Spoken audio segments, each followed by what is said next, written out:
Hey, what's up everyone, welcome back to the channel. Today we're back with another Overwatch League video. We've just had week 1 of the Overwatch League Season 4. These were some incredible games to start off the season, and my god, was I and so many other people wrong about so many teams. And I'm happy to be wrong, because some teams impressed me drastically. Some teams, you'll find out who, some teams really proved me wrong, and I'm happy about. On the other hand, some teams proved me wrong in quite the opposite way, and we'll get to that when we get there. Before we get to the games though, I do just want to mention, I'm loving the beats. I'm loving the tunes they have for the breaks. Like, last season they played the music at the halftime, or between the maps, between the games, and I'd be like, just switch tab, watch something in the background. But these tunes are fire!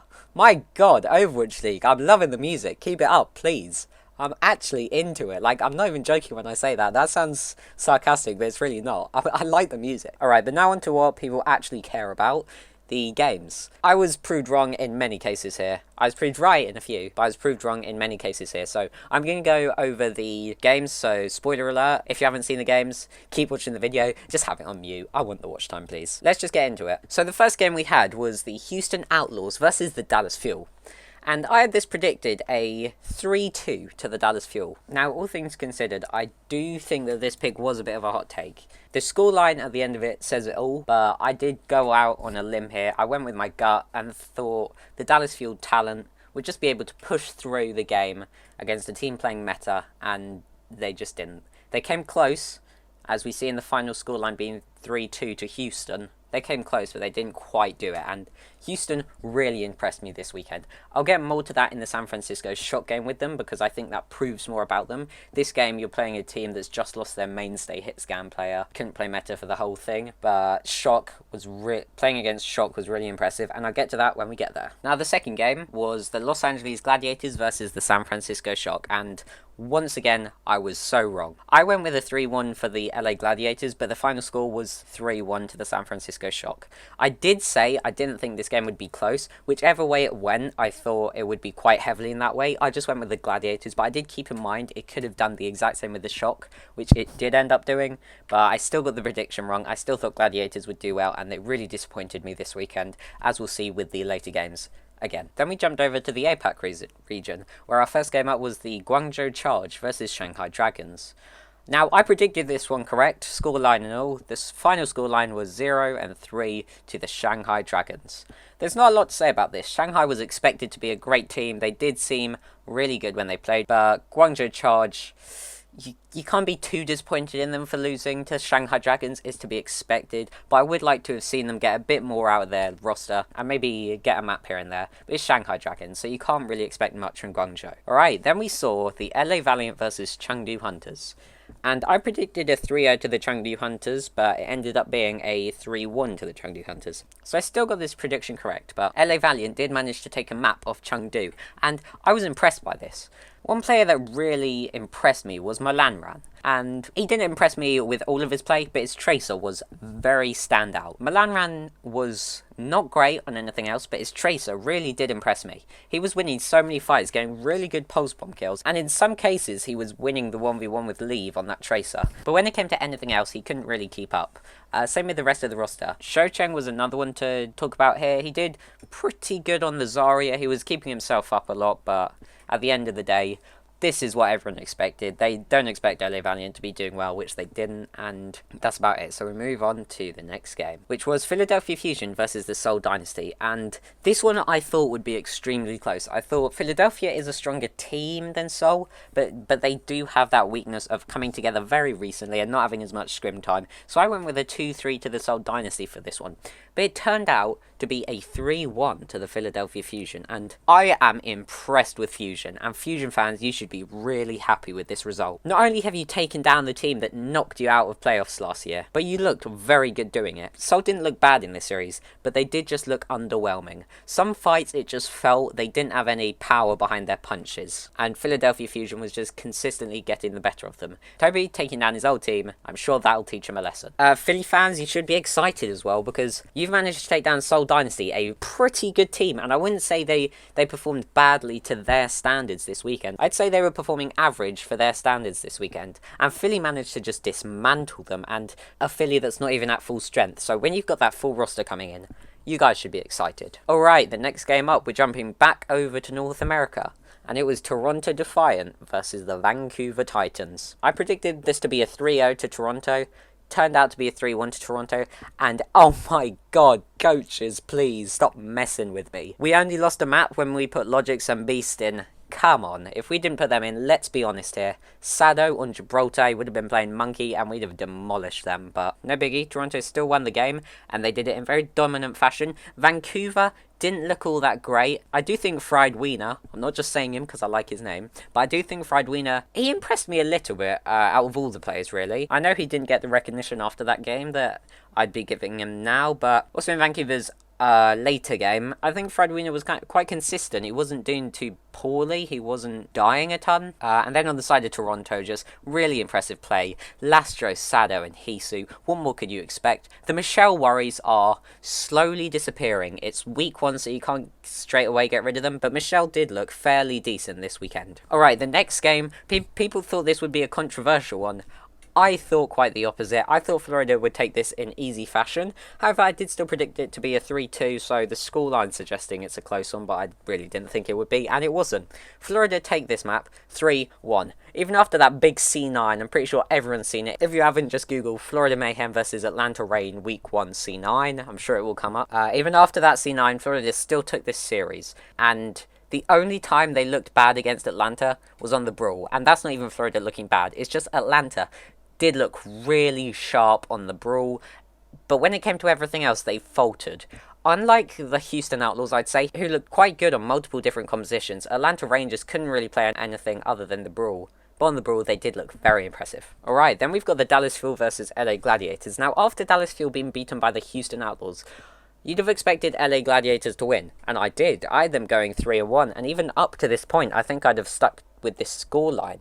But it turns out Dallas won this 3-2, and this was very nice from Dallas, but I'd say it's more so disappointing from LA Gladiators. The only words there are to describe how we should be feeling about LA Gladiators is disappointed and underwhelmed. They didn't play exactly badly, they didn't play poorly, they were just disappointing. I can also see one thing on their team that makes me think that these outcomes should be happening for this team, but they still are.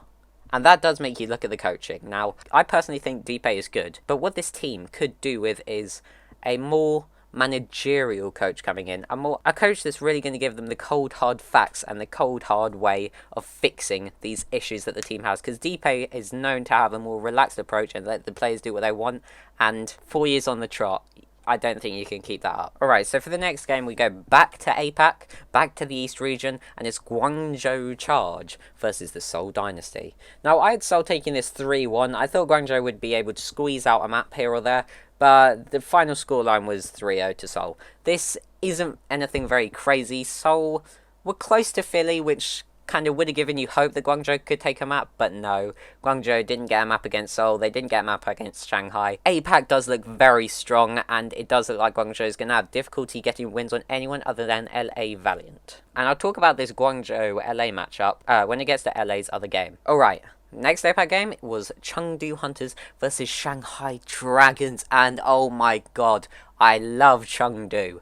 Chengdu, I love you. Chengdu has just looked incredible this weekend. Now, week 1 can be bizarre. Week 1 can be a strange one. Last year we saw Shanghai lose to Chengdu in their first matchup. We see it again here, but this time it just feels different. Chengdu was playing every meta ever invented, it seemed. They literally played everything. They did what I said that I think they should do, and no one else was saying this, can I say. Gaga starting over Ameng on Wrecking Ball. Prove you guys wrong who said Ameng would be starting on that, because we saw Gaga start on the Wrecking Ball, we saw Gaga start on everything that he played, and a really impressive result for Chengdu. Shanghai, I don't think you get worried by this result. I think it's just an opportunity for them to go back and learn from their mistakes, and I think this does teach us that Chengdu has the opportunity to be top tier, but it doesn't tell us Shanghai won't be top tier. Shanghai definitely could come back and play these guys next week.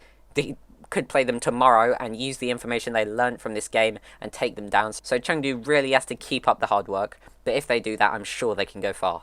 thanks to this game. Alright, then we've got the Philadelphia Fusion versus LA Valiant.